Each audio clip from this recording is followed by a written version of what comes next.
Welcome back. Of course, as we continue to be outside more this summer, we need to keep our skin safe.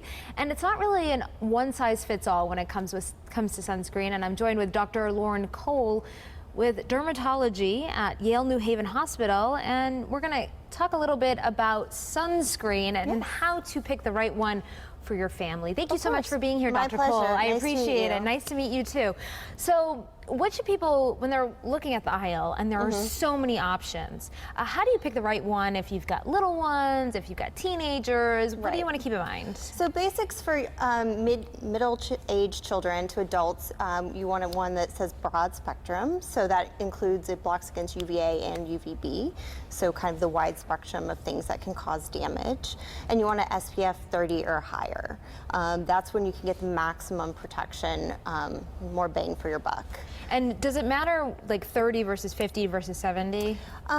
Above 30, they add very minimal added protection. So say a 30 SPF blocks about 97% of the rays, so 50 blocks 98%.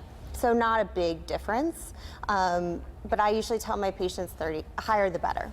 And when it comes to the little ones, babies, it's a whole different... Right. So if they're 6 months or younger, no sunscreen, just sun protective clothing. And if they're 6 months to toddlers, you want ones that say baby or for sensitive skin.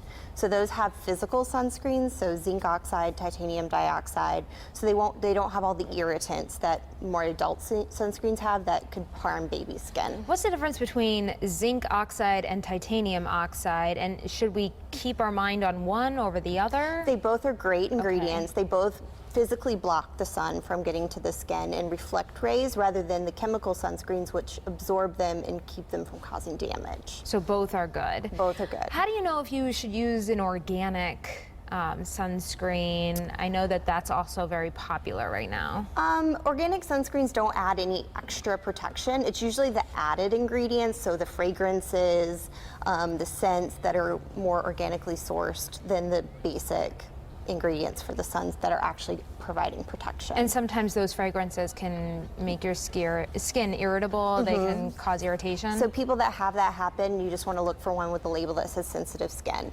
And those are the ones that don't have the added fragrance but also have the physical blockers that we already mentioned. Do sunscreens go bad? How long can you keep them in the cabinet for? So with the FDA, who regulates sunscreen, usually says about 3 years. Oh, that's a long time. But most sunscreens actually have expiration dates written on them, so you can just check the date and it will let you know if it's good or not.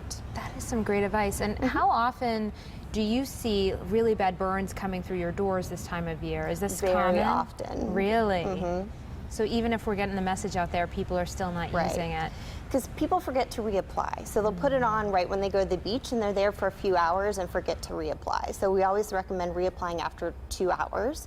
Or if you get wet, or if you're sweaty or towel off, then you're removing most of that protection, so you want to always reapply. And when it comes to those really bad burns, when do you see the damage? Is it down the road? Typically, yes. I mean, you can see some immediate damage because the redness, the peeling. Right. So those are evidence that there was damage there. But down the road, you'll see increased freckling, earlier signs of aging, and also increased risk of skin cancer down the line.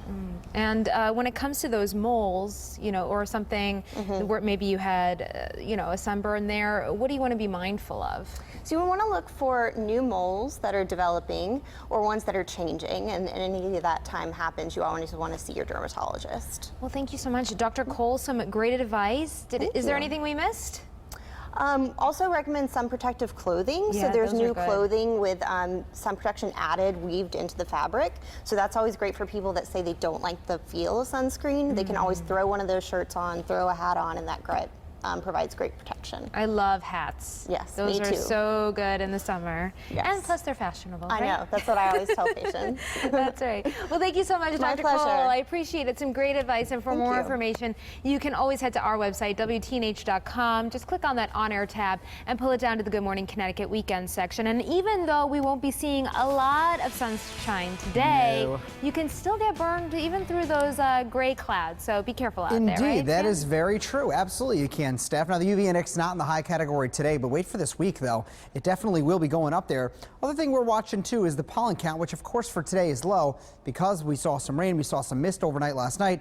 even a little bit this morning too. It's going to go up some tomorrow, some on Tuesday. Now, even though the pollen count in the low to moderate category, it is actually something that you would feel a little bit more if you are mowing the lawn or around somebody who mows the lawn. It's grass pollen. That's the biggest thing that might make you sneeze.